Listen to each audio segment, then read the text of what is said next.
Hello friends, welcome to the point solution. कैसे हो आप सब? तो अभी हमने इससे पहले के वीडियोस में 2016 में आरआरबी एनटीपीसी द्वारा पूछे गए 300 एमसीक्यूज को कवर किया। अब यहाँ पर हम लोग 800 एमसीक्यूज लगाने वाले हैं और ये ऐसे क्वेश्चंस होंगे जो आरआरबी एनटीपीसी में ही 2001 से 2015 तक के एग्जाम में पूछे गए हैं। और ये आपके सारे एमसीक्यूज बायोलॉजी के होंगे। टोटल 800 क्वेश्चंस हैं, तो 8 पार्ट में होंगे। हर एक पार्ट में आपको 100 क्वेश्चन देखने को मिलेगा और उतना ज़्यादा एक्सप्लेनेशन देखने को नहीं मिलेगा, क्योंकि हमको ज़्यादा से ज़्यादा क्वेश्चंस कवर करने हैं कम समय में। और इसका जो पीडीएफ है वो मैं नीचे लगा दूंगा कमेंट बॉक्स में या फिर डिस्क्रिप्शन में, तो आप वहां से डाउनलोड कर लेना। बाकी ये सारे एग्जाम जितने भी आपके अब रेलवे के एग्जाम आने वाले हैं, सबके लिए इंपॉर्टेंट रहने वाला है। तो चलिए फिर देर किस बात की, हम लोग स्टार्ट करते हैं आज के क्वेश्चंस को। तो आज का जो पहला क्वेश्चन है वो आपके सामने है कि क्षय रोग यानी टीबी का कारण है। टीबी यानी कि जो ट्यूबरकुलोसिस है, ये जो रोग है किसके कारण होता है? तो ये बैक्टीरिया के कारण होने वाला रोग है, जीवाणु के कारण होने वाला रोग है। कौन से बैक्टीरिया से ये होता है? तो माइकोबैक्टीरियम ट्यूबरकुलोसिस से होता है। और इसके लिए कौन सा टीका लगवाया जाता है? तो बीसीजी का टीका आपको पता होगा, बैसिलस कैलमेट गुएरिन। ये जो कैलमेट गुएरिन है, ये एक साइंटिस्ट का नाम है जिन्होंने इस टीके को विकसित किया था। तो बी आंसर हमारा करेक्ट है कि जो टीबी है वो किससे होने वाला रोग है? बैक्टीरिया यानी जीवाणु से। आगे है कि वर्णांध व्यक्ति फर्क नहीं कर सकता है किसमें, यानी जिसको कलर ब्लाइंडनेस हो जाता है, वो मेनली लाल और हरे रंग में अंतर नहीं कर पाता है। जब आप लाल और हरे रंग को एक साथ दिखाओगे तो इसको जो लाल रंग है वो भी हरे जैसा ही दिखाई देगा, यानी उसमें फर्क नहीं कर पाएगा। तो बी आंसर हमारा करेक्ट है कि वर्णांध व्यक्ति को लाल और हरे रंग में फर्क करने में कठिनाई होती है। हालांकि कभी कभी केस और भी ऐसा हो जाता है कि कुछ और भी कलर को ये फर्क करने में इनको कठिनाई होती है, लेकिन मैक्सिमम केस में देखा जाता है कि लाल और हरे रंग में इनको फर्क करने में कठिनाई होती है। आगे है कि बच्चों में प्रोटीन की कमी से होने वाला रोग है। तो बच्चों में प्रोटीन की कमी से होने वाला रोग है मरासमस। ये आंसर हमारा करेक्ट है। ये कुपोषण का एक गंभीर रूप है जो कि मेनली प्रोटीन के या फिर कार्बोहाइड्रेट की कमी के कारण होता है। तो मरासमस आपको ध्यान रखना है, ये प्रोटीन की कमी से होने वाला बच्चों में रोग है। आगे है कि बैक्टीरिया के विरुद्ध एंटीबायोटिक किस प्रकार कार्य करता है? तो ये बैक्टीरिया को मार देता है, ये बैक्टीरिया को निष्क्रिय कर देता है, या फिर यह बैक्टीरिया के लिए आवश्यक जैव रासायनिक मार्गों को अवरुद्ध कर देता है। तो हमने पिछले ही लेक्चर में पढ़ा था कि अगर बैक्टीरिया से आपको कोई डिजीज हो रहा है, कोई रोग हो रहा है, तो उस केस में आपको एंटीबायोटिक्स दिया जाता है ना। तो ये क्या करता है कि जो बैक्टीरिया है इसको या तो मार देगा या तो इसको निष्क्रिय कर देगा, या फिर इसके लिए जो आवश्यक जैव रासायनिक मार्ग हैं उनको अवरुद्ध कर देगा, ब्लॉक कर देगा। तो ये सारे के सारे ही सही हैं। इस वजह से उपरोक्त में से यहाँ पर कोई भी नहीं बल्कि उपरोक्त में से सभी हो जाएगा। ठीक है, ये सभी आपके करेक्ट आंसर हैं, तो डी आंसर हमारा करेक्ट हो जाएगा। आगे है कि विषाणु की क्या विशेषताएं होती हैं? अब जो वायरस है इसकी इसमें से हमको बताना है कि विशेषता क्या है। यह केवल मृत जंतुओं में प्रवर्धित होता है, तो यह गलत बात है। मृत नहीं बल्कि जीवित में होता है। और वहीं पर बात करें यह केवल अपने परपोषी में प्रवर्धित होता है, तो ये सही बात है, ये इसकी विशेषता है ना। यह केवल अपने परपोषी में ही प्रवर्धित होता है, क्योंकि विषाणु केवल जीवित कोशिकाओं यानी परपोषी कोशिकाओं में ही वृद्धि और प्रजनन कर सकते हैं। वे परजीवी होते हैं, यानी दूसरों पर डिपेंड होते हैं और अपने परपोषी के बिना सक्रिय रूप से प्रजनन नहीं कर सकते हैं। बाकी विषाणु मृत जंतुओं में नहीं बल्कि जीवित परपोषी जंतुओं में प्रवर्धित होते हैं, तो ये पहला आंसर हमारा गलत हुआ। और इसमें क्लोरोफिल नहीं होता है, ये बात सही है, ये बात तो सही है। अब ऐसा नहीं कि इसकी विशेषता हो गई। आप कहो कि हमारी बॉडी में कोई एलिमेंट नहीं पाया जाता है, तो वो इस बॉडी की विशेषता नहीं हुई, ये तो आप बस एक जानकारी दे रहे हो। इस वजह से ये इस ऑप्शन का करेक्ट आंसर नहीं होगा। और यह वसा निर्मित होता है, ये गलत बात है, क्योंकि ये वसा से नहीं बल्कि प्रोटीन या फिर कुछ आनुवंशिक पदार्थ जैसे डीएनए या तो फिर आरएनए, इनमें से किसी एक से बना होता है। तो हमारा जो करेक्ट आंसर हो जाएगा, जो वायरस की विशेषता है, यह केवल अपने परपोषी में प्रवर्धित होता है। बी आंसर हमारा करेक्ट है। आगे है कि किसके द्वारा जापानी एंसेफ्लाइटिस फैलता है? तो ये जो जापानी एंसेफ्लाइटिस है ये मच्छर से फैलता है, मच्छर से फैलने वाला रोग है। वो भी क्यूलेक्स जो प्रजाति के मच्छर होते हैं, इनके काटने से ये आपको जापानी एंसेफ्लाइटिस होता है। ये कहाँ पर पनपते हैं? जो क्यूलेक्स मच्छर है ये आमतौर पर गंदे पानी, वैसे तो मच्छर गंदे पानी में ही पनपते हैं, या फिर जो धान के खेतों, अभी बारिश का मौसम था, धान उनकी रोपाई हो रही थी, वहां पर पनपेंगे, या फिर जहां भी जल भराव हो जाएगा गड्ढों में, सड़कों पर, वहां पर पनपेंगे। और आप जानते हो गंदगी में कौन रहते हैं? सुअर रहते हैं, या फिर कुछ ऐसे जंगली जानवर जिनको ये मच्छर वहां से उनका खून चूसने के बाद आप में आकर के इसको फैला देंगे, है ना। किसी एक को भी अगर फैलाया तो फिर उसको अगर वो मच्छर काटेंगे क्यूलेक्स, फिर वो आकर के दूसरे को काटेंगे, तो इस तरीके से ये फैल जाता है। तो ये जो जापानी इंसेफ्लाइटिस है किससे फैलता है? मच्छर से फैलने वाला एक रोग है, राइट। क्यूलेक्स मच्छर यानी क्यूलेक्स प्रजाति के मच्छर, ये आप ध्यान में रखेंगे। आगे है कि निम्नलिखित में से कौन सी बीमारी पागल कुत्ते के काटने से होती है? तो ऐसे जितने भी ऐसे जो जानवर, जैसे आपका बंदर भी हो गया या कुत्ता हो गया, जो पहले से ही रेबीज से संक्रमित हैं, वो अगर आपको काट लेते हैं तो आपको रेबीज हो जाता है। अब ये जो रेबीज है ये आपने इसका इलाज नहीं कराया, उपचार नहीं कराया, तो ये अपने आखिरी स्टेज तक जाते जाते हाइड्रोफोबिया का रूप धारण कर लेती है। यानी फिर आपको पानी से डर लगने लगता है। आप नदी तालाब के किनारे जाओ तो आपको पानी देखते ही बेचैनी होने लगती है। तो हाइड्रोफोबिया यहाँ पर करेक्ट आंसर हो जाएगा कि पागल कुत्ते के काटने से। वो भी देखिए यहाँ पर बोला है कि बीमारी ये जो है वो पागल कुत्ते, ऐसा नहीं कि कोई भी कुत्ता काट लिया तो आपको रेबीज हो जाएगा, है ना। वो रेबीज से संक्रमित होना चाहिए तभी आपको होगा। तो यहाँ पर पागल कुत्ते के काटने से कौन सी बीमारी होती है? हाइड्रोफोबिया, जिसमें पानी से डर लगने लगता है। आगे है कि हरित हरित वर्णविहीन पौधे जैसे कि मशरूम अपना भोजन स्वयं नहीं बना सकते क्योंकि ऑब्वियसली सिंपल सी बात है कि जिनमें क्लोरोफिल का अभाव होगा वो पौधे अपना भोजन स्वयं नहीं बना पाएंगे, क्योंकि क्लोरोफिल ही तो है जो प्रकाश संश्लेषण की क्रिया में सनलाइट को एब्जॉर्ब करता है अपने अंदर और बाहर से कार्बन डाइऑक्साइड को लेकर के और पौधों की जड़ों से पानी को लेकर के ये जो फोटोसिंथेसिस कराता है तो पौधों में ग्लूकोज यानी इनके भोजन का निर्माण होता है और ऑक्सीजन रिलीज होता है। तो इनमें क्लोरोफिल का अभाव होता है, ये हमारा करेक्ट आंसर हो जाएगा मशरूम में। इस वजह से ध्यान में रखिएगा कि मशरूम एक ऐसा पौधा है जो अपना भोजन स्वयं नहीं बना पाते हैं। आगे है मानव रक्त के आरबीसी का जीवन काल कितना होता है? तो इनका जो जीवन काल होता है 30, 90, 20, इनमें से कोई नहीं, इनमें से कोई है ही नहीं। इनका जो जीवन काल होता है वो 120 दिन का होता है। अब 120 दिन के बाद ये या तो क्षतिग्रस्त हो जाते हैं, क्षतिग्रस्त भी होते हैं तो कहाँ पर, यानी ये कहाँ पर नष्ट हो जाते हैं? स्प्लीन में यानी प्लीहा में जाकर के नष्ट हो जाते हैं। और ये क्या काम करते हैं? तो ये ऑक्सीजन का परिवहन करने का काम करते हैं। इनमें हीमोग्लोबिन नामक प्रोटीन भरी होती है। हीमोग्लोबिन का मतलब ही होता है, हिम का मतलब आयरन और ग्लोबिन का मतलब प्रोटीन, राइट। बाकी आरबीसी का निर्माण कहाँ होता है? जब ये नष्ट हो जाते हैं 120 दिन बाद तो फिर ये बनते भी तो हैं, बनते रहते हैं। कहाँ पर इनका निर्माण होता रहता है? बोन मैरो में, अस्थि मज्जा में। तो ये भी आप ध्यान में रखेंगे, आरबीसी कहाँ पर बनता है या पूरा ब्लड जो आपका है उसका निर्माण कहाँ होता है? बोन मैरो यानी अस्थि मज्जा में। आगे है मानव शरीर में डैश पैर की हड्डियों के नाम है। तो इन ऑप्शंस को देख करके बताना है कि इनमें से कौन सा पैरों की हड्डियों के नाम है। तो ये आपका टिबिया और फिबुला, ये आपके पैरों की हड्डियों के नाम है। अगर हम बात करें तो पैरों में वैसे तो काफी सारी हड्डियां होती हैं, लेकिन जो में आपसे पूछा जाता है जैसे जांग की हड्डी, ये आपको जो दिख रही है फीमर, जांग की जो हड्डी है ये सबसे बड़ी हड्डी होती है, मजबूत हड्डी होती है, या कह लो सबसे लंबी हड्डी होती है। अब इसके ठीक नीचे ये जो आपका घुटना है, घुटने से आपके टखने तक की जो हड्डी होती है इसे हम कहते हैं, ये आपको जो मोटी दिख रही है टिबिया है और जो पतली सी दिख रही है फिबुला है। तो टिबिया और फिबुला जो घुटने से टखने तक की हड्डियां होती हैं, और जो आपके फुट में यानी पैरों में जो हड्डियां होती हैं ये 3 तरीके की होती हैं, टार्सल्स, मेटाटार्सल्स और फॉलेंजेज। तो ये भी आप ध्यान में रखिएगा, ये आपके पैरों की मेन हड्डियां हैं जो आपसे पूछा जाता है, टॉर्सल्स, मेटाटार्सल और ये जो फॉलेंजेज है ये भी आप ध्यान में रखिएगा, राइट। तो फिलहाल में भी आंसर हमारा करेक्ट था कि ये टिबिया और फिबुला पैरों की हड्डियों के नाम है। हेमेटोलॉजी का अध्ययन ये क्या कहलाता है? हिम, हिम से आपको पता चल रहा है कि ये रक्त से संबंधित है। मार्फोलॉजी क्या है? मार्फोलॉजी बोले तो आपके बॉडी का जितने भी ऑर्गन्स हैं उनका स्ट्रक्चर, ठीक है, उनका स्ट्रक्चर हो गया या फिर उनका रूप हो गया, उनका रंग जो भी है, उनका अध्ययन क्या कहलाता है? मार्फोलॉजी। इसी को हम लोग आकृति विज्ञान कहते हैं, ठीक है, आकृति विज्ञान कहते हैं। यानी कि हम यहाँ पर जो भी या मानव का या फिर पौधों का या फिर ऐसे जानवरों का जो भी इंटरनल ऑर्गन है उनके स्ट्रक्चर, उनकी आकृति का जो अध्ययन करते हैं या फिर उनके संरचनात्मक गुणों का अध्ययन करते हैं उसे हम मार्फोलॉजी कहते हैं। तो सी आंसर हमारा करेक्ट हो जाएगा। एक पशु के शरीर की सबसे बड़ी कोशिका इनमें से कौन है? तो एक पशु के शरीर की सबसे बड़ी कोशिका न्यूरॉन है, बी आंसर हमारा करेक्ट है। निम्नलिखित में से कौन सा एक कोशिका में अधिक मात्रा में होने वाला अणु है? तो एक कोशिका की अगर हम बात करें, केवल कोशिका की, तो इसमें सबसे अधिक मात्रा में जल होता है, राइट। और वो भी अगर हम बात करें कितना होता है तो कुल कोशिका द्रव्यमान का 70% या फिर इससे अधिक होता है। तो एक कोशिका में सबसे प्रचुर मात्रा में या सबसे अधिक मात्रा में क्या पाया जाता है? जल। आगे है कि कोशिका सिद्धांत निम्नलिखित में से किस पर लागू नहीं होता है? अब कोशिका सिद्धांत उन पर लागू नहीं होगा जिसमें प्रोटोप्लाज्म नहीं होगा। अब जीवाणु में तो होता है, शैवाल और कवक में नहीं होता, और वायरस में भी प्रोटोप्लाज्म नहीं होता। तब तो ये तीनों आंसर सही होना चाहिए था। लेकिन कुछ शैवाल ऐसे होते हैं या फिर कुछ कवक ऐसे होते हैं जिनमें प्रोटोप्लाज्म होता है। बहुत ही कम ऐसे शैवाल होते हैं या बहुत ही कम ऐसे कवक होते हैं जिनमें ये प्रोटोप्लाज्म होता है, राइट। इस वजह से इनमें कोशिका सिद्धांत लागू हो सकता है, लेकिन वायरस में प्रोटोप्लाज्म होता ही नहीं है, बिल्कुल नहीं होता है। तो ये आपका करेक्ट आंसर हो जाएगा कि वायरस कोशिका सिद्धांत से जुड़े नहीं होते, क्योंकि ये प्रोटीन और न्यूक्लिक अम्ल यानी डीएनए या फिर आरएनए से बने होते हैं और इनमें प्रोटोप्लाज्म नहीं होता, जो कि कोशिका का एक अहम हिस्सा होता है। अगर हम बात करें शैवाल और लाइकेन, ये प्रोकैरियोटिक जीव होते हैं, और ये जो कवक है ये एक कोशिकीय यूकैरियोटिक जीव है, राइट। ये भी आप ध्यान में रखिएगा।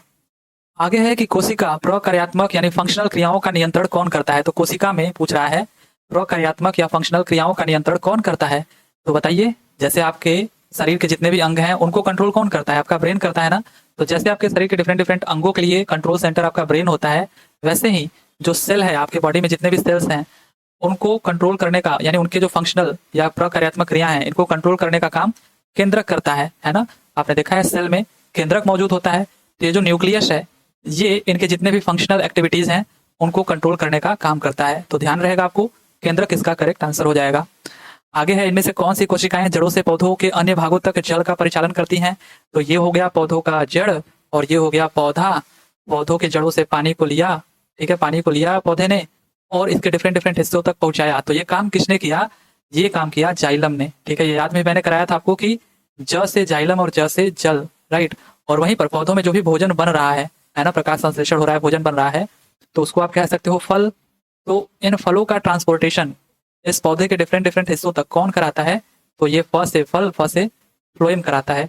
तो इन दोनों का काम पूछा जाता है कि फ्लोएम क्या करता है, फलों को ट्रांसपोर्ट करता है इस पौधे के डिफरेंट डिफरेंट हिस्सों तक, और जाइलम जल को ट्रांसपोर्ट करने का काम करता है पौधों के डिफरेंट डिफरेंट हिस्से तक। तो डी आंसर हमारा करेक्ट हो जाएगा क्योंकि हमसे जल का पूछा था। आगे है, निम्नलिखित में से कौन पौधों में जल के वहन से संबंधित है। तो ये भी वही क्वेश्चन है, जाइलम। जल आपको दिखे तो जाइलम। एक पेड़ का बाहरी सुरक्षात्मक परत को क्या कहा जाता है। तो पेड़ का जो बाहरी सुरक्षात्मक परत होता है इसे हम बार्क यानी कि छाल कहते हैं। सी आंसर हमारा करेक्ट है। इनमें भी आपका इनर बार्क होता है और ये आउटर बार्क होता है। तो ये जो परत होती है ये पौधे को सुरक्षा प्रदान करती है, जिसे हम छाल कहते हैं आम भाषा में, या फिर बार्क कहते हैं। आगे है कि पादपों में सबसे प्रचुर मात्रा में उपस्थित तत्व कौन है। तो ये आपका है कार्बन। पौधों में सबसे प्रचुर मात्रा में उपस्थित जो तत्व है वो कार्बन है। अगर आपसे कोई पूछे सबसे प्रचुर मात्रा में कार्बोहाइड्रेट क्या पाया जाता है, तो ये आपका सेलुलोज और स्टार्च।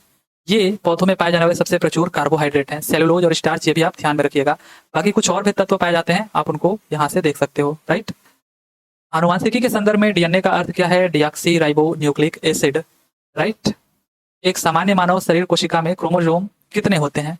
तो ये टोटल 23 जोड़े होते हैं, या फिर आप कह लो जोड़े में है तो 46 टोटल नंबर में हो जाएंगे, है कि नहीं।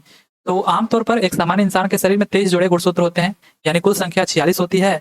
इनमें भी जो 22 जोड़े होते हैं ये ऑटोसोम होते हैं, और जो पुरुषों और महिलाओं में एक जैसे दिखते हैं। लेकिन जो 23वीं जोड़ी होती है वो सेक्स क्रोमोसोम कहलाती है, ठीक है। जो सेक्स क्रोमोसोम आपका होता है ना, जो सेक्स क्रोमोसोम होता है, जो 23वां जोड़ी होता है उसमें मेल के केस में आपको पता है कि एक्स और वाई क्रोमोसोम होता है, और फीमेल के केस में 2 एक्स क्रोमोसोम होते हैं, राइट।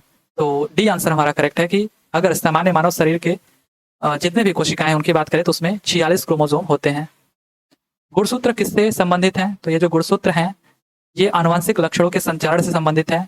यानी ये आपके किससे बने होते हैं, आपको पता है कि ये प्रोटीन और डीएनए के अणुओं से बने धागे जैसे ढांचे होते हैं। और किस प्रोटीन से पूछे तो हिस्टोन प्रोटीन से बने होते हैं, है ना। और अगर ये डीएनए के अणुओं से बने हुए हैं तो यही एक जनरेशन से दूसरे जनरेशन में लक्षणों को ट्रांसफर करने का काम करते हैं, है ना। तो गुणसूत्र किससे संबंधित है, आनुवंशिक लक्षणों के संचरण से। ये ध्यान देना कि कौन से ये प्रोटीन से बना होता है, ये पूछा जाता है, हिस्टोन प्रोटीन से बना होता है, राइट।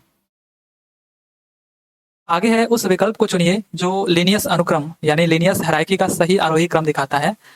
तो लीनियस जिन्होंने वर्गीकरण का सिद्धांत दिया था, वर्गीकरण का खोज किया था, तो इनमें इन्होंने जो इनका हायरार्की यानी पदानुक्रमों का आरोही क्रम रखा था, या फिर इनका जो क्रम रखा था वो कुछ इस तरीके से रखा था, domain, kingdom, phylum, class, order, family, genus, species. आप कैसे इसको याद रख सकते हो।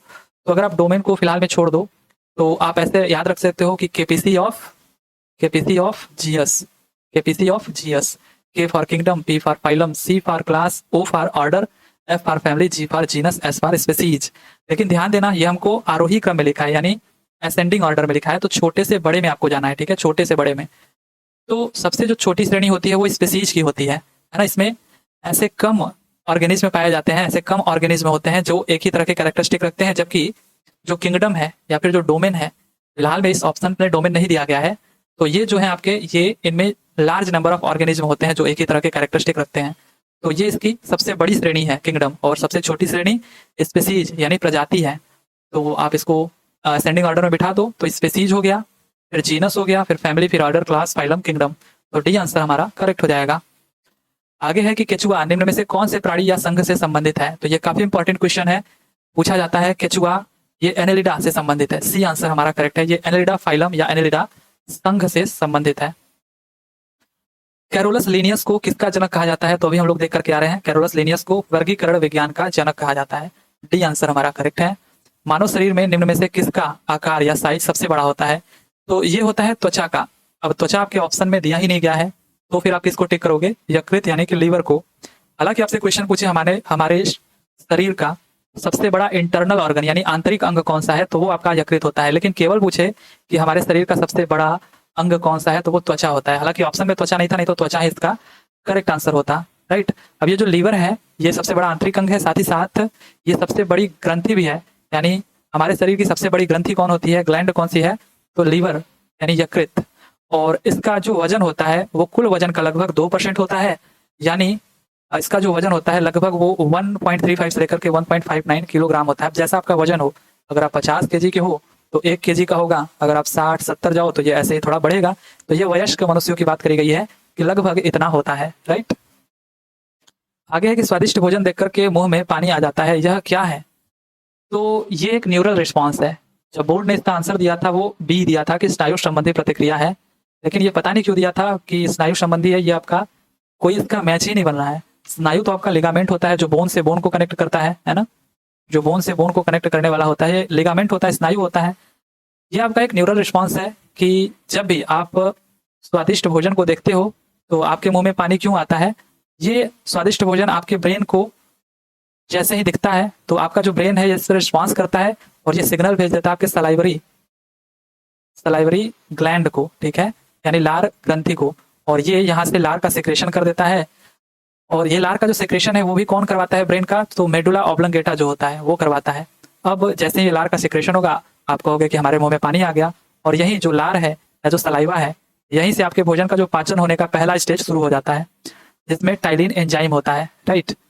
तो यहाँ पर आपका न्यूरल रिस्पॉन्स इसका करेक्ट आंसर हो जाएगा कि स्वादिष्ट भोजन देख करके मुंह में पानी जो आ जाता है वो न्यूरल रिस्पॉन्स के कारण होता है। मानव में पित्त का स्राव होता है। मानव में जो पित्त का स्राव होता है वो आपको पता है यकृत से होता है, यानी लीवर से होता है, सबको पता है। त्वचीय श्वसन किसमें होता है? तो त्वचीय श्वसन पक्षियों में देखिए लंग्स से होता है, ठीक है, फेफड़ों से होता है। इंसानों में भी लंग्स से होता है। राइट। केचुए में जो श्वसन होता है, जो रेस्पिरेशन होता है, ये स्किन से होता है। राइट, यानी त्वचा से होता है। और वहीं पर मछलियों में बात करें तो ये गिल्स से होता है, यानी गलफड़ों से होता है। तो सी आंसर हमारा करेक्ट हो जाएगा। आगे है कि निम्न में से डैश ऑक्सीकरण के समय अधिकतम मात्रा में ऊर्जा उत्पन्न करते हैं। क्या चीज ऐसे हैं जो ऑक्सीकरण के समय अधिकतम मात्रा में ऊर्जा उत्पन्न करते हैं? तो ये वसा है। ठीक है, जो वसा है ये ऑक्सीकरण के समय अधिकतम मात्रा में ऊर्जा एटीपी के रूप में हमको देता है। और ये कितना देता है? 9.45 किलो कैलोरी प्रति ग्राम, यानी 1 ग्राम में 9.45 कैलोरी ये ऊर्जा देता है। आपका जो फैट है, जो वसा है, कार्बोहाइड्रेट कितना देता है? 4.1, और जो प्रोटीन है ये 5.65। राइट, इतना कैलोरी देता है 1 ग्राम में। तो ये आप ध्यान रखना कि जो वसा है वो सबसे अधिक मात्रा में ऑक्सीकरण के समय ऊर्जा उत्पन्न करता है, एटीपी उत्पन्न करता है। आगे है एक जानवर द्वारा निस्सारित किया गया फेरोमोन, ये क्या है? ये जो फेरोमोन होता है ये एक तरीके का रसायन है जो जानवरों द्वारा बाहरी रूप से छोड़ा जाता है। ये एक ही जाति के जानवरों के बर्ताव पर प्रभाव डालता है। तो पहला आंसर हमारा करेक्ट है। ये जो फेरोमोन है ये जानवरों द्वारा उत्पादित एक रसायन होता है। ये रसायन उसी प्रजाति के जानवरों के व्यवहार या शरीर विज्ञान को प्रभावित करते हैं। यानी कोई भी जानवर, जैसे बिल्ली हो गई ना, ये एक ऐसा रसायन छोड़ती है जो कि उन्हीं के प्रजातियों को प्रभावित करती है। तो पहला आंसर हमारा करेक्ट है। आगे है प्रोटीन की कमी से निम्न में से कौन सी बीमारी होती है? प्रोटीन की कमी से आपको अभी आपने देखा था मरासमस जो कि कुपोषण का ही एक रूप है ना। तो यहाँ पर आपका जो करेक्ट आंसर हो जाएगा क्वाशियोरकर, जो कि कुपोषण, ये एक तरह का कुपोषण ही है जिसमें शरीर में प्रोटीन की गंभीर कमी हो जाती है। इससे शरीर में तरल पदार्थ जमा हो जाता है और पेट फूल जाता है। यह बीमारी अक्सर अकाल पीड़ित इलाकों में देखी जाती है। यह 1 से 5 साल के बच्चों को ज्यादा प्रभावित करती है। तो आपको ध्यान रखना है प्रोटीन की कमी से जो होने वाली बीमारी है आपका क्वाशियोरकर या फिर मरासमस। आगे है मछली से प्राप्त जो कॉड लिवर तेल होता है ये किस विटामिन का समृद्ध स्रोत है? तो ये विटामिन डी का समृद्ध स्रोत है। सी आंसर हमारा करेक्ट है। आगे है विटामिन सी की कमी से कौन सा रोग होता है? तो विटामिन सी की कमी से सबको पता है स्कर्वी होता है, और बी की कमी से वेरी वेरी होता है, वेरी वेरी, और डी की कमी से रिकेट्स हो गया, ए की कमी से नाइट ब्लाइंडनेस या फिर रतौंधी हो गया। आगे है केला किस विटामिन का एक अच्छा स्रोत है? तो ये आपका केले में विटामिन सी भी पाया जाता है, लेकिन जो सबसे अच्छा स्रोत है ये विटामिन बी का। डी आंसर हमारा करेक्ट है। और बी में भी अगर हम बात करें तो विटामिन B6 का ये एक अच्छा स्रोत है केला, राइट। तो आप ध्यान दीजिएगा। आगे है रक्त स्कंदन के लिए आवश्यक विटामिन कौन सी है? तो ब्लड कोआगुलेशन के लिए जो आवश्यक विटामिन है वो कौन सी है? विटामिन के। अब ये कहाँ मिलती है हमको? तो जितने भी हरे पत्तेदार सब्जियां होते हैं जैसे पत्ता गोभी, पालक, इनमें विटामिन के भरपूर मात्रा में मिल जाती है। आगे है निम्नलिखित में से कौन सा प्लाज्मा प्रोटीन रक्त के स्कंदन में निहित है? अब हमसे इस बार प्लाज्मा प्रोटीन के बारे में पूछ दिया, अभी हमसे विटामिन के बारे में पूछा था, प्लाज्मा प्रोटीन के। तो ये आपका होता है फाइब्रिनोजेन। ये जो प्लाज्मा प्रोटीन है रक्त का थक्का बनाने में सहायता करती है। अगर आपसे पूछे कि कौन सा सेल या कौन सा कार्पशल जिम्मेदार होता है ब्लड कोआगुलेशन के लिए, तो प्लेटलेट्स। पूछे कौन सा प्रोटीन जिम्मेदार होता है, कौन सा प्रोटीन, तो आपको बताना है फाइब्रिन। ये जो फाइब्रिनोजन है इसको, ये जो प्रोथ्रोम्बिन, अगर पूछे कौन सा एंजाइम जिम्मेदार है तो आपको बताना है, ये अगर आपसे पूछे कौन सा एंजाइम जिम्मेदार है, एंजाइम, तो ये आपको बताना है प्रोथ्रोम्बिन। ये जो प्रोथ्रोम्बिन है यही फाइब्रिनोजेन को फाइब्रिन में कन्वर्ट कर देता है ना। और ये फिर ये जो फाइब्रिन है फिर ये जो आरबीसी आपका है, डब्ल्यूबीसी है, जो प्लेटलेट्स हैं, इनके साथ मिल करके ऐसे कुछ जाल रूपी थक्का बना लेता है जिसे आप रक्त का थक्का कहते हो, है ना। तो आपसे पूछे कौन सा सेल जिम्मेदार है तो प्लेटलेट्स, प्रोटीन तो फाइब्रिन। अगर पूछे कौन सा एंजाइम जिम्मेदार है रक्त का थक्का बनाने के लिए तो प्रोथ्रोम्बिन। और कौन सा विटामिन जिम्मेदार है तो आपको बताना है विटामिन के। और पूछे कौन सा आयन जिम्मेदार है या कौन सा धातु जिम्मेदार है तो आपको बताना है कैल्शियम आयन, राइट। आगे है जीवधारियों में नई प्रजाति का क्रमिक विकास करने की संभावना इनमें से किसकी अधिक है? अब नई प्रजाति या फिर क्रमिक विकास करने की जो संभावना है किसकी अधिक है? जो बडिंग होता है, जैसे कि आपका हाइड्रा हो गया ना, उनमें सेल डिवीजन हुआ सिंपली और हाइड्रा से एक हाइड्रा से दो हाइड्रा बन गया। ये आपका जो द्विवर्ण अणुओं का विभाजन है ये आपका बाइनरी फिजन है ना, बाइनरी फिजन। एक सेकेंड, बाइनरी फिजन। तो ये जो बाइनरी फिजन है इसमें भी जो आपका कोई भी एक जीव है वो सिंपली दो जीवों में डिवाइड हो गया है ना। और ये जो पुनर्जनन है इसमें अगर किसी जीव का कोई भाग कट जाता है, कट करके अलग हो जाता है, तो यही जो कटा हुआ पार्ट है, अलग हुआ पार्ट है, ये फिर से पनप करके बड़ा हो जाता है और एक नया जीव बन जाता है। तो इनमें आप देख रहे हो कि ये जो भी जीव का निर्माण हो रहा है वो इन्हीं के जैसा है। यहाँ भी ये जो जीव का निर्माण हुआ ये पहले के जैसा ही है, यहाँ भी ये जो कटा हुआ भाग है ये पहले के जैसा ही है। कोई नया जीव का निर्माण नहीं हुआ, कोई नई प्रजाति नहीं बनी। नई प्रजाति बनने के लिए फर्टिलाइजेशन या निषेचन जैसे चीजों का होना जरूरी है। जब फर्टिलाइजेशन होगा तो इसमें जो शुक्राणु होगा, शुक्राणु अंडाणु, ठीक है, ये जो शुक्राणु है और ये जो अंडाणु है, इनका जब निषेचन होता है, जब फर्टिलाइजेशन होता है, तब एक नए जीव का निर्माण होता है, नई प्रजाति का निर्माण होने की संभावना इनसे अधिक होती है। तो बी आंसर हमारा करेक्ट हो जाएगा। बाकी इन सबसे नई प्रजाति बनने की संभावना ना के बराबर है। आगे है एक पारस्परिक रक्तचाप मापने वाले उपकरण जिसमें चिकित्सक को पारे की कॉलम में उतराव या फिर चढ़ाव नजर आता है। ये जो हस्तचालित वायु पंप है ये किससे जुड़ा होता है, ऐसा पूछ रहा है हमसे। तो आपने देखा है जो स्फिग्मोमैनोमीटर होता है ब्लड प्रेशर नापने के लिए, इसमें ये जो आपका जो एक सेकेंड, हाँ, ये जो आपका हस्तचालित इसको बोल रहा है, हस्तचालित जो वायु पंप होता है ना जिसको हम लोग प्रेस करके मेजर करते हैं, ये किससे जुड़ा होता है? ये जुड़ा होता है आपके मरकरी कॉलम से। ये जो मरकरी कॉलम होता है ये इससे जुड़ा होता है। तो डी आंसर हमारा करेक्ट हो जाएगा। आगे है कि इनमें से कौन सा रक्त समूह यूनिवर्सल सार्वभौमिक दाता माना जाता है? तो सबको पता है ये आपका होता है O, राइट, O नेगेटिव, आप ध्यान दीजिएगा। आगे है सामान्य मानव रक्त है, तो मानव रक्त का जो pH वैल्यू होता है ये सबको पता है कि 7.4 होता है। तो 7 से थोड़ा सा अधिक है तो थोड़ा तो क्षारीय जरूर होगा। तो डी आंसर हमारा करेक्ट हो जाएगा। आगे है एक स्वस्थ व्यक्ति का रक्तदाब कितना होता है? तो ये आपका सबको पता है, आसान सा सवाल। 120/80 जो हम लिखते हैं एक्चुअली इसमें 120 ये सिस्टोलिक ब्लड प्रेशर का रेंज है जो कि अमूमन 90 से 120 mmHg होता है। और ये आपका डिस्टोलिक ब्लड प्रेशर का रेंज है जो कि 60 to 80 mmHg होता है। आगे है कि जीवाणुओं में श्वसन स्थल है, जीवाणुओं में जो श्वसन स्थल होता है वो कहाँ होता है? ये मेसोसोम होता है, ठीक है, सी हमारा करेक्ट आंसर है। बैक्टीरिया में जो श्वसन स्थल है वो मेसोसोम होता है, राइट। आगे है गुर्दे न केवल उत्सर्जन अंग होते हैं बल्कि इनके कार्य को पूरकता प्रदान करता है। ये क्वेश्चन थोड़ा सा उटपटांग लिखा गया है, लिखने का मतलब शायद ये है कि गुर्दे जैसे उत्सर्जन अंग है हमारे, लेकिन इनके कार्य को पूरकता कौन प्रदान करता है बोले तो जैसे ये आपका ब्लड का सिंपली ब्लड को ये फिल्टर कर रहा है ना, ब्लड को यानी शुद्ध करने का काम कर रहा है। तो लीवर भी हमारा कुछ ऐसा ही काम करता है। आई थिंक यही पूछा गया होगा, बट क्वेश्चन ठीक से यहाँ पर लिखा नहीं गया है, हो सकता है टाइप करने में मिस्टेक हो गया हो। तो ये पहला आंसर हमारा करेक्ट होगा, इस तरीके से कि जैसा आपका लीवर है जो ब्लड को शुद्ध करने का काम करता है, ऐसे आपका किडनी है ना। आगे है कि नेफ्रॉन किससे संबंधित है। नेफ्रॉन बोले तो किडनी जो आपका होता है इसका फंक्शनल यूनिट होता है ना। तो ये जो आपका नेफ्रॉन है वो किडनी क्या है आपका एक्सक्रीटरी सिस्टम में उत्सर्जन तंत्र है, तो ये उत्सर्जन तंत्र से संबंधित है। डी आंसर हमारा करेक्ट है। इनमें से कौन से अंग में मानव शरीर का थर्मोस्टेट यानी तापमापी निहित होता है। तो मानव शरीर का जो थर्मोस्टेट या तापमापी निहित होता है वो हाइपोथैलेमस में निहित होता है। ये जो हाइपोथैलेमस है ये हमारे ब्रेन का मस्तिष्क का हिस्सा है जो थैलेमस के नीचे स्थित होता है। हाइपोथैलेमस के हार्मोन शरीर के तापमान को नियंत्रित करते हैं, तो ये हमारे शरीर के तापमान को नियंत्रित करते हैं, इसलिए इसको हम लोग तापमापी कहते हैं हमारे शरीर का।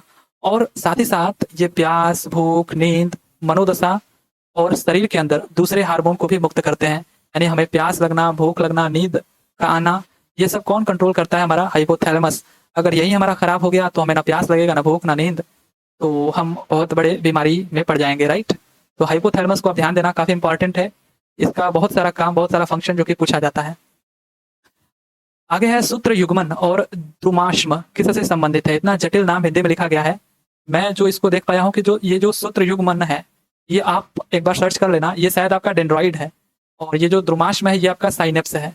ये क्या होता है, ये आपका जो नर्व सेल्स होते हैं ना, जो आपके नर्वस सिस्टम में जो नर्व सेल्स होते हैं जिनको आप न्यूरॉन बोलते हो, तो कई सारे न्यूरॉन्स होते हैं। अब न्यूरॉन का ये अगर हेड हो गया और ये टेल हो गया, ठीक है, तो ये जो टेल है इसको हम लोग एक्सॉन टर्मिनल, यहाँ पर जो लास्ट वाला इसको एक्सॉन टर्मिनल बोल रहे हैं, और हेड से जो ऐसे शाखाओं की तरह, ब्रांच की तरह निकला है, यही आपका क्या है, डेंड्रॉइड है, डेंड्रॉइड।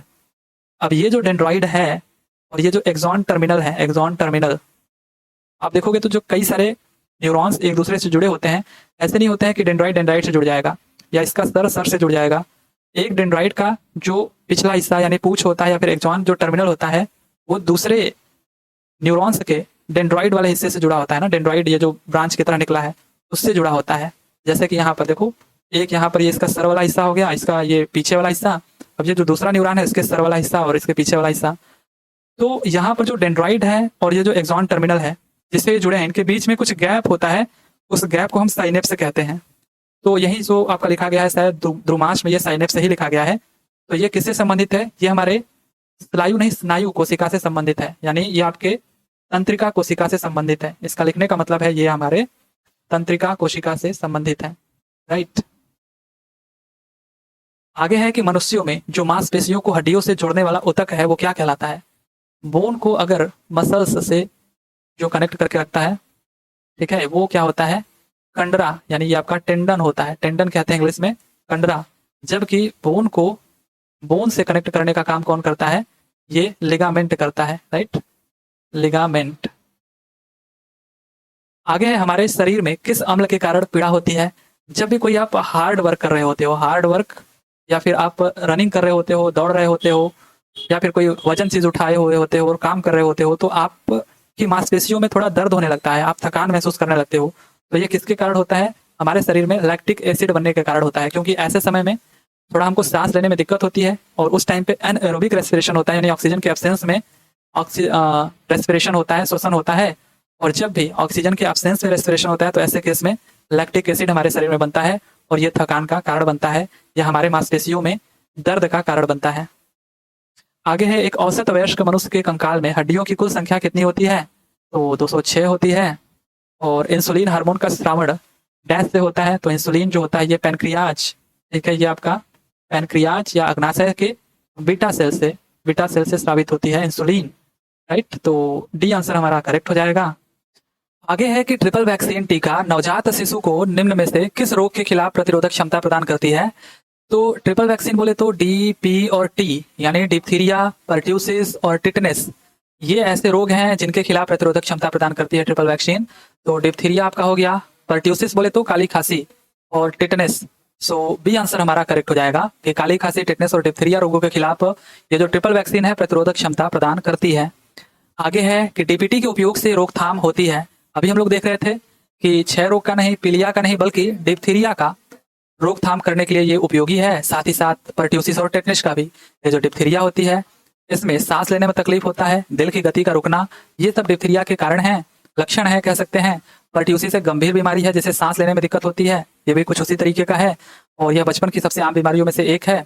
टेटनस आप सब इससे भलीभांति परिचित हो गए। कोई भी ऐसा आयरन हो गया या फिर कोई मेटल हो गया जो जंग खा चुका हो, अगर आपको उससे कट पिट हो जाता है या घाव लग जाता है तो उस घाव के जरिए टेटनस हमारे शरीर में प्रवेश कर जाता है। तो यहाँ पर भी आंसर करेक्ट था।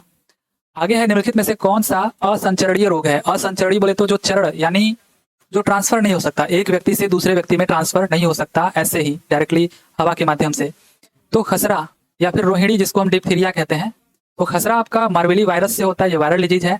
किससे होता है? मार्बेली वायरस, ध्यान में रखना। और अगर आप खांसते हो, छींकते हो तो ये एक व्यक्ति से दूसरे व्यक्ति में फैल सकता है हवा के माध्यम से। और ऐसे ही जो आपका रोहिणी है यानी डिप्थीरिया है ना, ये भी आपका अगर आप खांसते छींकते हो तो ये भी एक व्यक्ति से दूसरे व्यक्ति में, ये आपका बैक्टीरिया से होने वाला डिजीज है। कौन से बैक्टीरिया? कोरिने bacterium diphtheria. ये जो बैक्टीरिया है अगर आप छींकते खांसते हो तो ये भी हवा के माध्यम से दूसरे व्यक्ति में प्रवेश कर सकता है।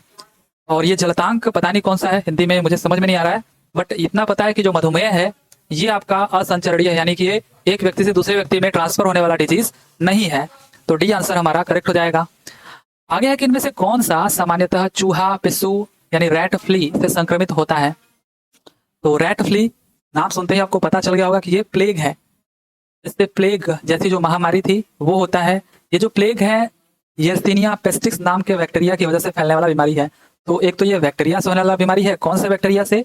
यर्सीनिया पेस्टिस, याद रहेगा, इस नाम के बैक्टीरिया की वजह से फैलने वाली बीमारी है। और मुख्य रूप से ये जो यर्सीनिया पेस्टिस बैक्टीरिया है, ये ऐसे जो आपके चूहे होते हैं ना, चूहे, इनका जो कृंतक होता है इनके दांतों में ये पाया जाता है। मतलब यर्सीनिया पेस्टिस से संक्रमित जो पिस्सू के काटने से मनुष्यों में ये फैलती है। तो जो चूहा है उसको पहले से ही ये यर्सीनिया पेस्टिस से वो संक्रमित होना चाहिए, तभी आपको ये प्लेग होगा। अदरवाइज ऐसा नहीं है कि कोई भी आपको चूहा काट लिया तो आपको प्लेग होने का खतरा बढ़ जाता है, ऐसा नहीं है। वो जो चूहा है वो यर्सीनिया पेस्टिस से संक्रमित होना चाहिए, राइट। आगे है कि एंजियोप्लास्टी से किस रोग का उपचार किया जाता है? तो एंजियोप्लास्टी से दिल का दौरा जब पड़ता है ना, तब जब दिल का दौरा पड़ता है तो ऐसे केस में ये एक आपातकालीन ट्रीटमेंट होता है जो कि हृदय रोग के लिए, आपका हृदय रोग के उपचार के लिए किया जाता है, एंजियोप्लास्टी, राइट। आगे है, मिठाइयों पर बैठी मक्खियों को दूर भगाकर एक लड़की मिठाई को खा लेती है, इस वजह से वह किस रोग का शिकार हुई है? तो ये आपका दूषित भोजन हो गया एक तरीके से। तो दूषित जल और भोजन से फैलने वाला जो रोग है वो आपका हैजा है। हैजा किस बैक्टीरिया से होता है? एक तो ये बैक्टीरिया से होने वाला डिजीज है, पहली बात तो ये है। और कौन से बैक्टीरिया से? तो विब्रियो कॉलेरा नामक बैक्टीरिया से होता है, राइट। और ये किसको प्रभावित करता है? कौन सा अंग इसमें प्रभावित होता है? तो जो आपका आंत होता है ना, इंटेस्टाइन, राइट। तो ये आपका प्रभावित होता है, इंटेस्टाइन यानी आंत। आगे है कि मलेरिया परजीवी का प्राथमिक परपोषी है। ये जो मलेरिया पैरासाइट्स होते हैं इनका प्राथमिक परपोषी मादा एनाफिलीज मॉस्किटो यानी मादा एनाफिलीज मच्छर होता है, नर नहीं, ठीक है, नर नहीं बल्कि मादा एनाफिलीज मच्छर। निम्न में से कौन विषाणु जनित रोग है? ये जो आपका टेटनस है, ये आप देख सकते हो कि संक्रमण है जो क्लोस्ट्रीडियम टेटानी यानी सी टेटानी नामक बैक्टीरिया के कारण होता है। तो ये बैक्टीरिया से होने वाला डिजीज है। टाइफाइड जो बुखार है ये साल्मोनेला टाइफी नामक बैक्टीरिया से होने वाला रोग है, तो ये भी बैक्टीरिया से होने वाला रोग हो गया। और ये जो आपका क्षय रोग है, ये हम लोग पहले ही क्वेश्चन में देखे थे कि माइकोबैक्टीरियम ट्यूबरकुलोसिस नामक बैक्टीरिया से होने वाला रोग है, जो टीबी है, तो ये भी बैक्टीरिया से होने वाला रोग है। लेकिन जो एड्स है ये आपका वायरस से होने वाला रोग है, HIV वायरस से। सो डी आंसर हमारा करेक्ट हो जाएगा, जो विषाणु जनित रोग है। आगे है पीलिया, किससे संबंधित रोग है? तो ये जो पीलिया है ये हमारे लीवर से यानी यकृत से संबंधित रोग है। पीलिया यानी जिसे हम जॉइंटिस बोलते हैं या वायरल हेपेटाइटिस कहते हैं, ये लीवर से जुड़ी एक बीमारी है। यह तब होता है जब लीवर रक्त में मौजूद बिलिरुबिन को संशोधित करने में असमर्थ हो जाता है। और ये जो बिलिरुबिन है ये लाल रक्त कोशिकाओं के टूटने पर बनने वाला एक पीला पदार्थ है। यानी जब बिलिरुबिन की मात्रा बहुत ज्यादा हो जाती है तो यह लीवर पर बुरा असर डालता है। और जब ये बुरा असर डालेगा तो रक्त में मौजूद जो बिलिरुबिन है इसको ये जो लीवर है संशोधित करने में असमर्थ हो जाता है। और इसका रिजल्ट ये आता है कि लीवर के काम करने की क्षमता कमजोर हो जाती है और बिलिरुबिन धीरे धीरे पूरे शरीर में फैल जाता है। और इससे त्वचा, आंखों का सफेद भाग यानी श्वेत पटल और श्लेष्मा झिल्ली पीली हो जाती है, इसे हम पीलिया कहते हैं। तो ये हमारे लीवर पर बुरा असर डालता है, इस वजह से सी आंसर हमारा करेक्ट हो जाएगा कि जो पीलिया है वो लीवर से संबंधित रोग है। आगे है रक्त में यूरिक अम्ल की अधिकता किसका लक्षण है? तो यूरिक अम्ल अगर अधिक हो जाए तो ये गठिया का लक्षण होता है, गाउट का लक्षण होता है, गाउट कहते हैं इसको। तो बी आंसर हमारा करेक्ट है। मनुष्यों में रोग संचारित करने वाले कीटों को क्या कहते हैं? तो मनुष्यों में जो रोग को संचारित करते हैं एक व्यक्ति से दूसरे व्यक्ति में, इसको हम लोग वेक्टर कहते हैं या वाहक कहते हैं, राइट। इसको हम लोग वेक्टर या वाहक कहते हैं। आगे है निम्नलिखित में से कौन सा खाद्य जनित रोग नहीं है, यानी जो खाने पीने से नहीं फैलता है? हैजा अभी आपने देखा दूषित जल और भोजन से फैलता है, तो ये तो है। और हेपेटाइटिस ए ये एक वायरल डिजीज है, बट ये भी आमतौर पर जो विषाक्तता के जरिए फैलता है ना, जो भोजन विषाक्त हो गए होते हैं, जो पॉइजनस फूड हो जाते हैं, उनके थ्रू फैलता है हेपेटाइटिस ए। तो ये भी खाद्य जनित रोग है। जो अमीबियोसिस होता है, ये संक्रमित व्यक्ति के जो भी आपका ये जो अमीबियोसिस एंटामीबा हिस्टोरिका नाम के पैरासाइट की वजह से ये आपका रोग होता है। अब यह जो परजीवी है सिर्फ इंसानों में ही रहता है और संक्रमित व्यक्ति के मल में फैलता है। अब क्या होगा कि जब संक्रमित व्यक्ति के मल को कोई व्यक्ति छुएगा या फिर उसकी किसी चीज को मुंह में डाल लेगा, तो फिर क्या होगा, या फिर उसके द्वारा जो भी दूषित भोजन या पानी है वो पी लिया जाए, तो उसको भी ये रोग हो जाएगा। तो ये भी एक तरीके से खाद्य पदार्थों से ही हो रहा है। लेकिन जो इन्फ्लुएंजा है ये आपका वायरस से होने वाला रोग है। वायरस के कारण, कौन से वायरस से? इन्फ्लुएंजा वायरस से। तो ये आपका सिंपली दूषित जल या भोजन की वजह से नहीं होता, ये वायरल डिजीज है सिंपली। सो सी आंसर हमारा करेक्ट हो जाएगा। इन्फ्लुएंजा ये खाद्य जनित रोग नहीं है। आगे है मधुमेह सामान्यतः किसका परिणाम है? मधुमेह सबको पता है कि कम इंसुलिन का जब स्राव होता है तो मधुमेह हो जाता है ना, इंसुलिन की कमी से होने वाला रोग है। जल से भय किस रोग का लक्षण है? तो अभी हमने देखा था जो रेबीज था, रेबीज का आखिरी स्टेज होता है हाइड्रोफोबिया, और हाइड्रोफोबिया में जल से भय लगने लगता है। तो ये आपका जो रेबीज है ये जल से भय ये इसका लक्षण है रेबीज का, वो भी आखिरी स्टेज का, राइट। आगे है कि प्रोटीन की कमी से होने वाले रोग की पहचान कीजिए। तो प्रोटीन की कमी से अभी हमने देखा था ये आपका क्वाशियोरकर है। डी आंसर हमारा करेक्ट है। बी की कमी से, विटामिन बी की कमी से बेरीबेरी, ए की कमी से रतौंधी, सी की कमी से स्कर्वी। किसकी न्यूनता के कारण रक्ताल्पता रोग होता है? रक्ताल्पता जो रोग है वो फोलिक अम्ल, लोहा यानी आयरन और विटामिन B12 की कमी से होने वाला रोग है। तो उपरोक्त सभी यहाँ पर करेक्ट है। ध्यान दीजिएगा, जो रक्ताल्पता है वो विटामिन B12, फॉलिक एसिड या लोहा यानी आयरन की कमी से होने वाला रोग है। तो उपरोक्त सभी इसका करेक्ट आंसर हो जाएगा। हम आलू के पौधे का कौन सा भाग खाते हैं? बताइए, हम आलू के पौधे का कौन सा भाग खाते हैं? तो हम इसका जो भूमिगत तना होता है ना, ये डी आंसर इसका करेक्ट है। इसका हम तना खाते हैं, राइट। रंध्र स्थित होते हैं, ये जो रंध्र जिसको हम स्टोमेटा कहते हैं, ये कहाँ स्थित होते हैं? तो ये पत्तियों में स्थित होते हैं, है ना, पौधों के पत्तियों में। ये छोटे छोटे छिद्र होते हैं, है ना, छोटे छोटे छिद्र, जहां से पानी जो होता है वो ऑस्मोसिस के थ्रू पत्तियों के अंदर जाता है।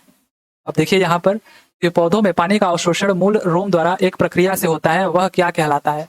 तो अभी जो मैंने बताया आपको, जिसको हम लोग ऑस्मोसिस यानी परासरण कहते हैं, हिंदी में परासरण कहते हैं। तो पौधों में पानी का जो अवशोषण होता है, ये जो मूल रोम है, जो छोटे छोटे छिद्र होते हैं, उनके द्वारा एक प्रक्रिया से होता है, इसको हम लोग परासरण कहते हैं यानी ऑस्मोसिस कहते हैं।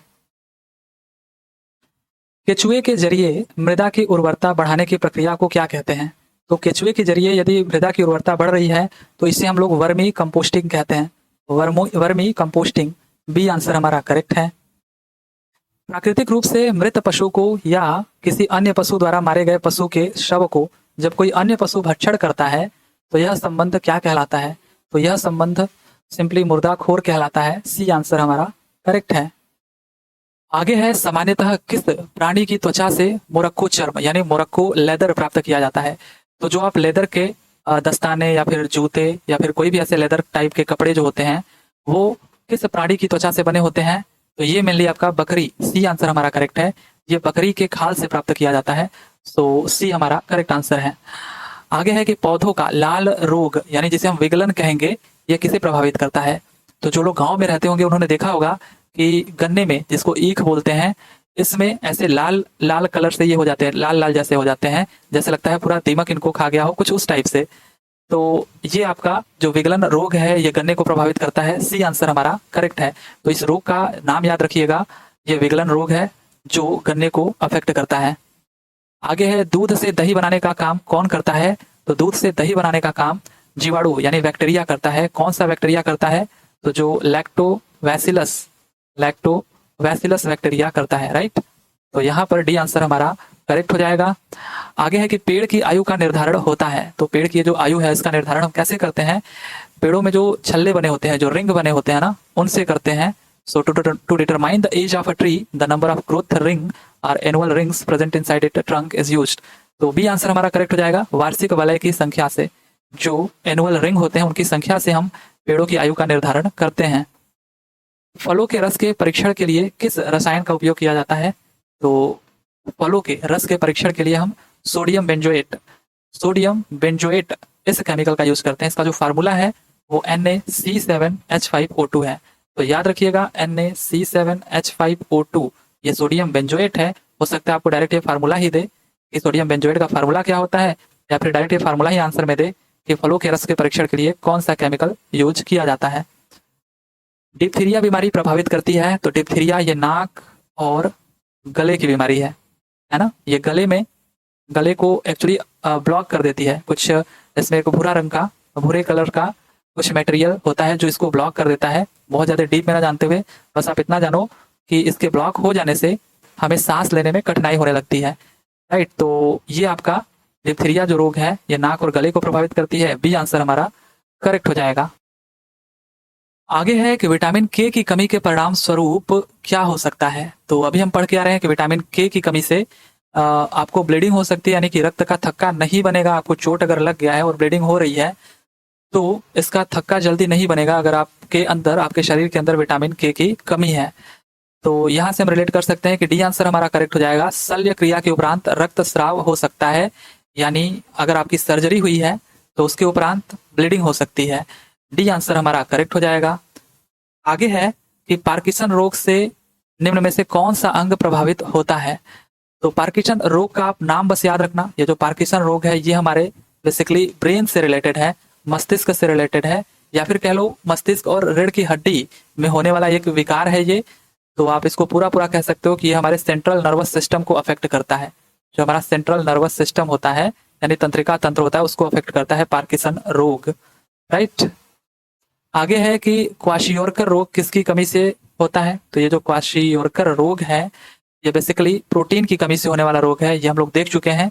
अब ध्यान दीजिएगा कि हमने दो रोग पढ़ा, एक मरासमस और ये जो आपका क्वाशियोरकर रोग है। दोनों के दोनों प्रोटीन की कमी से होने वाले रोग है, साथ ही साथ बच्चों में होने वाले रोग हैं। बट ये जो मरासमस है केवल प्रोटीन नहीं बल्कि कार्बोहाइड्रेट और वसा की कमी से भी होने वाला रोग है। तो अगर मरासमस आपसे पूछा जाए तो ये कार्बोहाइड्रेट, वसा और प्रोटीन की कमी से होने वाला रोग है, लेकिन ये जो क्वाशियोरकर रोग है ये केवल प्रोटीन की कमी से होने वाला रोग है, राइट। तो इन दोनों में डिफरेंस आप देखिएगा। आगे है कि स्पॉन्डिलिटिस नामक रोग किस नाम को प्रभावित करता है, या किस अंग यहाँ पर होना चाहिए था, सिंपली किस अंग को प्रभावित करता है। तो स्पॉन्डिलिटिस जो रोग है इसको हम लोग एकिलॉन्जिंग स्पॉन्डिलाइटिस, एएस इसका शॉर्ट फॉर्म में एएस कहते हैं, यानी एकिलॉन्जिंग स्पॉन्डिलाइटिस एक तरह का गठिया रोग है जो भी हम लोग पढ़ के आ रहे हैं, गाउट है ना। जो गाउट रोग था, गठिया रोग था, जो रीढ़ की हड्डी यानी जोड़ों को प्रभावित करता है। तो सी आंसर हमारा करेक्ट हो जाएगा। आप नाम याद रखिएगा, एकिलॉन्जिंग स्पॉन्डिलाइटिस, राइट। तो सी आंसर हमारा करेक्ट है। ये मेरुदंड को या रीढ़ की हड्डी को प्रभावित करता है, जोड़ों को प्रभावित करता है। आगे है कि राइबोसोम का मुख्य कार्य क्या है। तो इसका मुख्य कार्य प्रोटीन का संश्लेषण करना है, प्रोटीन को बनाना। सी हमारा करेक्ट आंसर है। साइनोवियल जो फ्लूइड है, जो द्रव्य है, ये किस में पाया जाता है। तो हमारी बॉडी में जितने भी ज्वाइंट्स होते हैं वहां पर ये साइनोवियल फ्लूइड पाया जाता है, जिसे हम ज्वाइंट फ्लूइड भी कहते हैं या फिर साइनोविया कहते हैं। तो डी आंसर हमारा करेक्ट है। हमारे शरीर में जितने जोड़ होते हैं या ज्वाइंट्स होते हैं वहां पर ये साइनोवियल फ्लूइड पाया जाता है। ए बी रक्त समूह दाता इनमें से किस रक्त समूह के प्राप्तकर्ता को रक्त दे सकता है। तो आसान सी बात है कि ए बी हमेशा केवल लेने वाला ब्लड ग्रुप है, तो ये किसी को ब्लड ग्रुप देता नहीं है, केवल अपने ही वर्ग वाले को ब्लड देता है। तो ए बी हमारा करेक्ट आंसर हो जाएगा। आगे है कि फाइलेरिया रोग किससे उत्पन्न होता है। तो ये फाइलेरिया जो रोग है इनमें से कृमि से होने वाला रोग है। सो फर्स्ट आंसर हमारा करेक्ट है। कौन से कृमि से होता है ये, तो आप ध्यान रखना, वुचेरिया मेलेई और वुचेरिया बैनक्रॉफ्टी, ये दोनों नाम आपको याद रहने चाहिए कि ये आपका जो कृमि है वो वुचेरिया मेलेई है और वुचेरिया बैनक्रॉफ्टी है। राइट। आगे है विटामिन बी कॉम्प्लेक्स के अभाव से होता है। तो विटामिन बी कॉम्प्लेक्स के अभाव से कौन सा रोग होता है? अब यहाँ पर जो ऑप्शंस दिए गए हैं इनमें जो बेरी बेरी है ये भी आपका विटामिन बी कॉम्प्लेक्स होने वाला रोग है, पेलेग्रा भी। यानी विटामिन बी कॉम्प्लेक्स का मतलब ये जितने भी आपको विटामिन दिख रहे हैं ये विटामिन के कॉम्प्लेक्स ही हैं, जिनमें अगर बेरी बेरी की बात करें तो विटामिन बी1 की कमी से होता है, और बी3 की सॉरी पेलेग्रा की बात करें तो ये बी3 की कमी से होने वाला रोग है। तो यहाँ पर दोनों के दोनों ऑप्शन करेक्ट हैं, ए भी और सी भी, right. A and C both, ये आपका करेक्ट आंसर है, राइट। आगे है अधिश्वेत रक्तता, ल्यूकेमिया जिसको कहते हैं, ये एक प्रकार का क्या है? तो अगर आपको कैंसर लिखा न दिखे तो आप कर्क रोग आपको लिखा दिख सकता है। सो कर्क रोग यानी ये एक कैंसर रोग है, राइट। कैंसर को ही हम कर्क रोग कहते हैं। तो किसी कोशिका के असामान्य तरीके से बढ़ने की एक बीमारी है ल्यूकेमिया, है ना। सामान्यतः हमारे शरीर की कोशिकाएं तो नियंत्रित तरीके से बढ़ती हैं और विभाजित भी होती हैं, लेकिन जब सामान्य कोशिकाओं को हानि पहुंचता है या कोशिकाएं पुरानी हो जाती हैं तो वे नष्ट हो जाती हैं और इन कोशिकाओं की जगह स्वस्थ कोशिकाओं द्वारा ले ली जाती हैं, राइट। ऐसा होता है, लेकिन जब यही कोशिकाएं असामान्य तरीके से बढ़ने लगे, उन पे कोई कंट्रोल ही न रह जाए, तो इससे कैंसर होने का खतरा बढ़ जाता है। तो यहाँ पर ये जो ल्यूकेमिया है ये इसी का कारण है ना, असामान्य तरीके से कोशिकाओं के बढ़ने का कारण है, और जिसे हम लोग कैंसर या कर्क रोग कहते हैं। आगे है किस रक्त समूह के व्यक्ति सभी रक्त समूहों के रक्त को स्वीकार कर सकते हैं?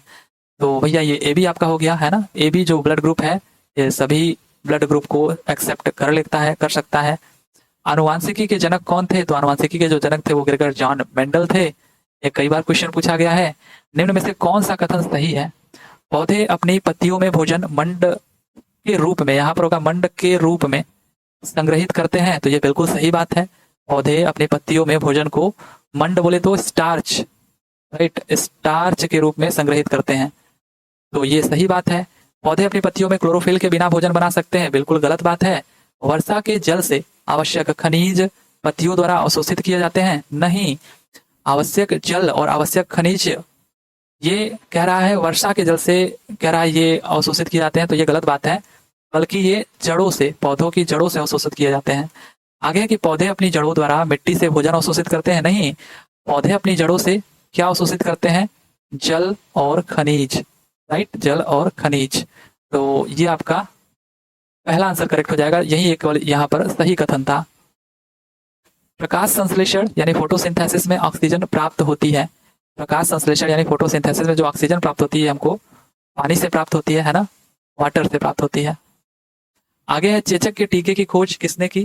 तो एडवर्ड जेनर ने करी थी। चेचक के टीके की खोज एडवर्ड जेनर ने करी थी। निम्न में से किसमें फाइटोक्रोम होता है? तो फाइटोक्रोम किसमें होता है? फाइटोक्रोम एक प्रकार का प्रकाश संवेदनशील पिगमेंट है जो पौधे या जो पौधों जो आवृत बीजी होते हैं उनमें पाया जाता है। आवृत बीजी बोले तो ऐसे पौधे जिनमें जो बीज होता है वो ढका हुआ होता है, ऐसे फूल जिनमें जो बीज होता है वो ढका हुआ होता है, उन्हें हम आवृत बीजी कहते हैं। सो डी आंसर हमारा करेक्ट हो जाएगा कि ये जो फाइटोक्रोम है वो आवृत बीजी पौधों में पाए जाते हैं, जो कि एक संवेदनशील पिगमेंट है प्रकाश का, ठीक है। तो यहाँ पर हमारा डी आंसर करेक्ट हो गया। आवृत बीजी में निम्न में से किसमें कार्बोहाइड्रेट नहीं पाया जाता है? अब इनमें से किसमें कार्बोहाइड्रेट नहीं पाया जाता है? पालक में, मक्खन में, चीज में या मछली में?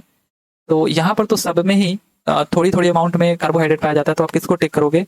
ये मतलब मेरे समझ से परे है। आप देखोगे तो हर एक में कुछ ना कुछ अमाउंट में 1% या 2% जरूर कार्बोहाइड्रेट मिल ही जाता है। और ऐसा भी नहीं कि किसी में बहुत ज्यादा मिलता है, किसी में बहुत कम मिलता है। लगभग हर एक में बहुत कम अमाउंट में मिलता है। बट इसका जो आंसर दिया गया था बोर्ड की तरफ से वो आपका पालक दे दिया गया था। अब पता नहीं क्यों दिया गया था, लेकिन यही दिया गया था, राइट। आगे है पीलिया रोग किसके सही रूप में काम नहीं कर पाने से होता है? तो ये जो पीलिया रोग है ये अभी हम पढ़ करके आ रहे हैं कि ये लीवर को अफेक्ट करता है। तो ये लीवर को सही ढंग से काम नहीं करने देता है, राइट। तो बी आंसर हमारा करेक्ट हो गया। पीलिया किसको अफेक्ट करता है? लीवर यानी यकृत को। 14 वर्ष की आयु वाले बच्चों की वृद्धि के लिए निम्नलिखित में से सर्वाधिक महत्वपूर्ण कौन सा है? तो सर्वाधिक महत्वपूर्ण प्रोटीन है। पहला आंसर हमारा करेक्ट हो जाएगा। दूध भी है तो दूध एक प्रोटीन ही है। तो अब ऑप्शन ऐसे फ्रेम किया गया है कि आप प्रोटीन को लिख दो कि 14 वर्ष तक की आयु के बच्चों की वृद्धि के लिए मेनली प्रोटीन की जरूरत होती है। आगे है रतौंधी, ये निम्न के कारण होती है। तो रतौंधी ये किसके कारण होता है? सबको पता है। ये जो क्वेश्चंस आपको लग रहा है रिपीट हो रहे हैं वो रिपीट नहीं बल्कि कई सारे शिफ्ट में पूछे गए क्वेश्चंस हैं जो घुमा फिरा करके पूछा जा रहा है। वैसा तो है नहीं कि कोई भी क्वेश्चन रिपीट नहीं होगा, काफी सारे क्वेश्चन एक ही जैसे बनते हैं जो एक ही दिन अलग अलग शिफ्ट में होते हैं। आगे है कि कोलेस्ट्रॉल किससे संबंधित है। तो ये जो कोलेस्ट्रॉल है वो किससे संबंधित है, ये हमारे फैट यानी वसा से संबंधित है। कोलेस्ट्रॉल एक मोमी वसा जैसा पदार्थ है जो आपके लीवर द्वारा बनाया जाता है और जो आपके शरीर की सभी कोशिकाओं में पाया जाता है। यह आपके शरीर को ठीक से काम करने के लिए जरूरी है। कोलेस्ट्रॉल की जरूरत आपके शरीर को कई कामों के लिए होता है, जैसे कि हार्मोन बनाना, वसायुक्त खाद्य पदार्थों को पचाना, विटामिन डी बनाना, पित्त का एक घटक बनाना। तो इन काफी सारे काम के लिए कोलेस्ट्रॉल की जरूरत होती है। आपका शरीर अपनी जरूरत के मुताबिक कोलेस्ट्रॉल बनाता है। हालांकि अगर आपके रक्त में ये बहुत ज्यादा मात्रा में हो गया, ये जो कोलेस्ट्रॉल है बहुत ज्यादा मात्रा में हो गया, तो इससे आपको हृदय रोग या स्ट्रोक और अन्य समस्याएं होने की संभावना बढ़ जाती है। तो ज्यादा भी नहीं होना चाहिए, कम भी नहीं होना चाहिए जो कोलेस्ट्रॉल है ना। तो कोलेस्ट्रॉल किससे संबंधित है, फैट से संबंधित है, वसा से संबंधित है। जो किसके द्वारा बनाया जाता है ये भी ध्यान रखना, ये जो कोलेस्ट्रॉल है वो लीवर के द्वारा बनाया जाता है, राइट। तो ये आज का आखिरी क्वेश्चन था। आई होप कि आपको ये पसंद आया होगा। तो ठीक है, फिर अगर पसंद आया होगा तो वीडियो को लाइक जरूर कर दीजिएगा, शेयर सब्सक्राइब करिए या मत करिए, एटलीस्ट आप वीडियो को लाइक जरूर कर दीजिए, राइट। अब यहाँ पर इससे आगे के जितने क्वेश्चन से देखेंगे हम लोग अगले वीडियो में। तब तक के लिए thank you, tata and bye bye.